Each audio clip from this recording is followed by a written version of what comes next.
Jakarta 1968.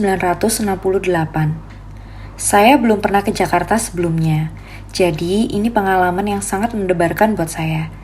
Semangatnya bukan main, sama kayak pertama kali tahu Rani cucunya Aki Musa. Saya bangun pukul 4 pagi, padahal kami baru berangkat ke terminal selesai duha. Untuk pergi ke Jakarta, kami harus naik oplet, itu pun sambung menyambung. Kalau beruntung bisa duduk, kalau sial bisa berdiri di pintu. Awalnya saya kebagian berdiri di pintu. Lama-lama seiring penumpang turun dan naik, saya kebagian duduk. Tahu-tahu saya duduk di pojok dan terjepit orang-orang. Kalau ada apa-apa sama opletnya, saya yang paling nggak bisa menyelamatkan diri.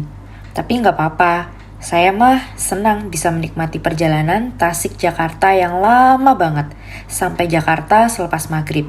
Kang Oyon langsung membawa saya ke mesnya di sekitaran Kemayoran. Tapi dari situ saya diajak keliling Jakarta naik becak. Saya terpukau dengan banyaknya bangunan tinggi berdiri berdempetan. Di Tasik kan setiap rumah ada halaman dan jaraknya. Semuanya satu lantai. Di Jakarta banyak bangunan 2 lantai atau 3 lantai atau 4 lantai berdiri menempel satu sama lain tanpa menyisakan lahan untuk sawah maupun kebun bambu. Jalan-jalannya diterangi lampu yang dialiri listrik. Cempor-cempor mereka bagus, berbentuk lingkaran, berwarna merah, digantung berdekatan satu sama lain. Kang Oyon bilang itu namanya lampion. Mobilnya juga banyak. Setiap menit pasti ada kendaraan roda 4 berseliweran di tengah jalan. Keren pisan Jakarta. Malam hari setiap gedung pasti punya lampu berlistrik di depannya. Jadi langit kelihatan terang. Banyak yang jualan di pinggir jalan. Aroma kerak telur sama mie ayam bisa saya cium di mana-mana. Udaranya juga hangat, nggak kayak di Tasik yang dingin. Orang-orangnya pakai baju yang modern, yang bagus, warnanya cerah, yang sepatunya mengkilat. Mereka juga dandan pakai bedak dan celak. Jalan di Jakarta lebar-lebar, jadi mobilnya bisa mengebut. Nggak kayak di Tasik yang kecil. Sudah gitu dari tanah, jadi daleman pun harus pelan-pelan supaya saya yang menumpang di atasnya nggak kelempar keluar.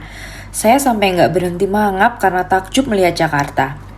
Ditutup eta mulut kamu teh Wira, ntar lalat masuk, colek Kang Oyon sambil terkekeh. Tapi saya nggak menutup mulut, saya tetap mangap sambil mengamati suasana Jakarta malam hari. Kang Oyon membawa saya jalan-jalan di area Mangga 2, area pecinan ramai yang banyak cempor-cempor bulat merahnya. Vespa-Vespa parkir di pinggir jalan, mobil-mobil berjajar mewah beragam warna. Orang-orang muda berkumpul di warung-warung pinggir jalan, aroma parfum yang menyengat menusuk hidung saya. Pantas banyak orang ingin pergi ke Jakarta. Kota ini seperti dunia yang berbeda dari dunia yang saya tinggali di Tasik sana. Seperti masuk ke dunia lain. Saya simpulkan, Jakarta tempat yang indah, seindah Rani. Saya ingin mengajak Rani ke sini dan melihat indahnya Jakarta bareng saya. Jalan berdua kayak kakak-kakak muda di pinggir jalan sana, pegangan tangan sambil melihat-lihat keramaian malam Jakarta. Kalau Rani mau beli kembang gula, akan saya belikan kembang gula. Nggak tahu harganya berapa, tapi saya akan belikan Rani kembang gula. Paling memukau adalah waktu saya tiba di Bandara Kemayoran esok paginya. Bangunannya besar, 4 lantai, lebar dari kanan ke kiri. Banyak mobil berhenti untuk menurunkan penumpang. Banyak orang lalu lalang menunggu dijemput. Semuanya berdandan, membawa tas-tas bagus, pakai sepatu bagus, berpelukan untuk berpisah. Kalau ada Rani di sini, pasti saya akan memeluknya juga. Kang Oyon menarik saya ke kantornya. Dia berbicara dengan rekan kerjanya, mengenalkan saya, lalu membawa saya ke ruangan lain. Katanya, dulu Kang Oyon ditempatkan di sini pada awal-awal bekerja. Kemudian Kang Oyon dipindahkan ke kota-kota lain, misalnya ke Banjarmasin, tempat yang akan saya tinggali sekarang. Melewati pengecekan tiket, Kang Oyon berjongkok dan memegang kedua bahu saya. "Wira," katanya, "Mun, kamu nunggu sendirian di sana, berani nggak?" Saya melihat ke arah yang ditunjuk Kang Oyon.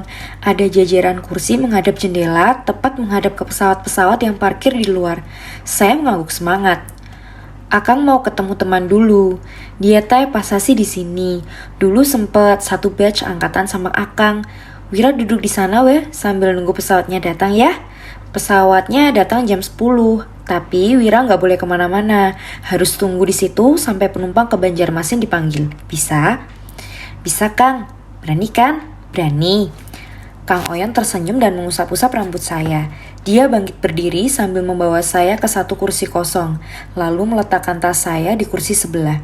Setelahnya, dia pergi lagi ke tempat masuk tadi, lenyap dalam keramaian. Saya menoleh ke depan, tepat ke jendela besar yang mempertontonkan seluruh kesibukan lapangan luas dengan selusin kendaraan-kendaraan bersayap.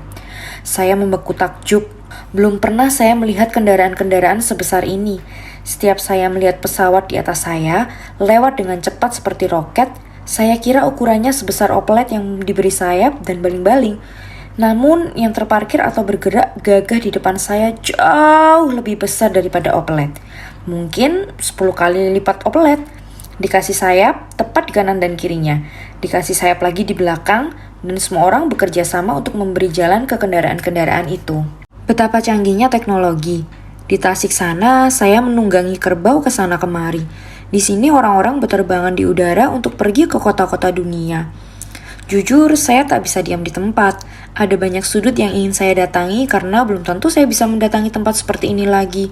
Saya turun dari tempat duduk dan berjalan berkeliling dalam radius 20 meter dari tempat duduk. Logo jawatan penerbangan sipil menempel di dinding. Ada juga logo maskapai-maskapai yang berwarna cerah. Di salah satu pintu, tampak sekumpulan petugas mempersilakan penumpang untuk turun ke lapangan parkir pesawat. Mereka berpamitan dengan keluarga dan temannya, berpelukan. Kirim surat ya kalau sudah sampai. I'll be missing you. Aku akan merindukanmu. Hati-hati di jalan. Jangan lupa kirim telegram. Mereka melambaikan tangan seraya turun melewati tangga ke bawah. Keluarga yang mengantar langsung berlari ke jendela untuk melihat keluarga mereka berjalan menuju pesawat di luar sana. Saya ikutan berlari ke jendela dan melihat orang-orang itu berjalan mundur menuju pesawat sambil tetap melambaikan tangan ke arah kami. Dengan takjub, saya melihat mereka mengantre menaikin tangga pesawat lalu masuk ke pesawat-pesawat raksasa itu. Wow, sungguh menakjubkan. Penumpang tujuan Kolombo, seorang berseragam putih-putih berdasi hitam, memegang papan bertuliskan Air Song, memanggil-manggil dengan megafon di salah satu pintu. Penumpang tujuan Kolombo Bandar Naika, masuk pesawat lewat sini. Kolombo Bandar Naika. Lalu sekumpulan orang kebanyakan berkulit gelap dan berhidung mancung bergerombol mendekatinya. Di mana itu bandaranya, Ike? Gumam saya. Ada pisan, keren, si Ike udah punya bandara. Jujur saja, saya merasa tidak pantas berada di sana. Baju saya tidak bagus, meskipun ini baju paling bagus yang saya punya. Saya juga tidak pintar bahasa Inggris. Sebagian besar orang-orang berbahasa yang tidak saya mengerti. Mereka duduk di meja-meja bundar, merokok dan menyantap roti. Kang Oyon tidak memberikan saya roti. Saya juga tidak mungkin membeli roti sendiri. Saya tidak punya uang. Lebih parahnya adalah ketika saya melewati satu toko roti yang berjajar di dalam gedung, saya kaget melihat harga rotinya. 20 rupiah, edan 20 rupiah. Mahal sekali. Pasti orang-orang ini kaya raya. Mereka bisa membeli roti dengan entengnya. 20 rupiah bisa makan kenyang 3 hari di Tasik. Saya kembali ke tempat saya duduk semula. Saya tidak begitu lapar karena tadi Kang Oyon membelikan saya bubur ayam sebelum berangkat ke sini. Jadi saya tak perlu menyantap roti seperti orang-orang. Saya akan duduk dengan manis menatap pergerakan pesawat di luar sana seperti janji saya kepada Kang Oyon. Tak lama dari itu, perhatian saya teralihkan. Sekumpulan orang dengan seragam yang gagah dan keren berdiri di dekat kursi saya. Mereka bergerombol di depan jendela. 2 orang lelaki berkemeja putih, celana hitam, topi hitam yang khas, dan atribut-atribut jenderal di bahu maupun di dada kiri. Sudah mendarat kan? Tanya satu lelaki ke lelaki lain. Barusan touchdown. Di belakang mereka, 4 orang perempuan yang sangat cantik berdiri sambil mengobrol bisik-bisik. Mereka mengenakan seragam suster warna biru muda dengan rok selutut warna biru tua. Di kepala mereka terdapat topi biru yang cantik. Saya pernah diceritakan Kang Oyon tentang siapa mereka. Namanya pilot dan pramugari. Pilot yang menyetir pesawatnya, pramugari yang membantu penumpang di dalam pesawat. Saya kira pilot dan pramugari akan seperti sopir dan kernet opelet yang saya tumpangi dari Tasik ke Jakarta. Ternyata mereka gagah dan menawan sekali. Yang lelaki ganteng, yang perempuannya cantik. Saya mangap lagi karena takjub. Saya tak berhenti menatap keenam orang itu di depan jendela. Satu pilot mengecek jam di pergelangan tangannya, kemudian dia melihat saya. Mungkin dia merasa terhibur oleh wajah norak saya ketika mengamati mereka. Dia berjalan ke arah saya dan berjongkok. "Adik namanya siapa?" sapanya. Saya menelan ludah. Pilot ini juga wanginya enak, wangi parfum orang kaya. Wira.